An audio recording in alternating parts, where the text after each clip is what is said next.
cycle, breathe, and BBC. Basta yung cycle, 30 seconds, breathe is twice, and then check, then 10 seconds. Yes, mama. Yes, mama. No? Hindi mo ma.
Kapag narinig nyo lang may pulse ng breathing ko,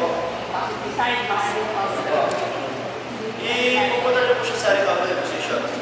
Sino po nakakalam ng recovery position? Ano sir? Ay, higa ako. Kasi, okay na. Ano yung pasyente? CPR na lang sir.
And then, meron dito tayo na tawag na hands-only CPR, yung walang hina. Ay, walang breathing as breathe. Yun po yung, siyempre, hindi ko na natarap na kumisakit yung victim. Kaya hands-only CPR, wala po siyang rescue breath. Ang hands-only CPR is 120 repetitions po in 2 minutes. 2 minutes. Dapat kung matapos po yung 120. Kung mas mabilis po, much better. 1 minute per. Sir, bakit pagpagod ka na? Ayun po. Explain ko po mamaya din kung pagod na. Actually, pagod na. Okay. Yes po.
per 2 blows, 5 cycles, 30 compression, 5 cycles, and every cycle, 2 blows. I remember, ewan ko lang kung may bago na, that after 1 cycle, hindi ka na muna mag-check ng 10 seconds, diretso ka sa second cycle. So ngayon, bago na. Kasi di ba kasi ang ginawa niya, 30 compression, after 30 compression, bigay 2 blows. But nag-check na siya ulit ng 10 seconds ng airway, yung breathing and circulation. Kasi sa old one, yung napag-aralan ko, 30 compressions, 2 blows, then proceed to the second cycle starter. And then you finish the 5 cycles. Kasi, halimbawa, malalaman mo rin naman kasi kung may hininga na siya or may breathing, if the chest already rise. Kaya nga kasi time consuming, kasi nahabol mo yung time, so you don't need to check 10 seconds. Kaya kailangan continuous ka ng compression and 2 blows within 5 cycles. Yun yung alam ko. Ewan ko na lang ngayon kung nabago na yung after every cycle, 10 seconds. Kasi ito lang, Hindi kasi, the reason why kasi sir, kung bakit nila chinik-check, actually ba, first cycle ay 30 compression. Then magbibigay tayo ng 2 blows, then lulungit niya yung the reason why we have to look at our pulse, kasi for example, paano mo ma-access kasi na meron ng circulation na nagpapakita yung heart ng patient. And kung i-access mo siya after the 5 cycle, paano kapag meron na siya sa 3 cycle mo pa lang, meron na ka ng pump, nagpunta ka lang yung dati, nag-post ka ng commit, nag-sa'yo, gusto ko nag-sa'yo na ko, nasa 2 cycle na yun, di ba? Kasi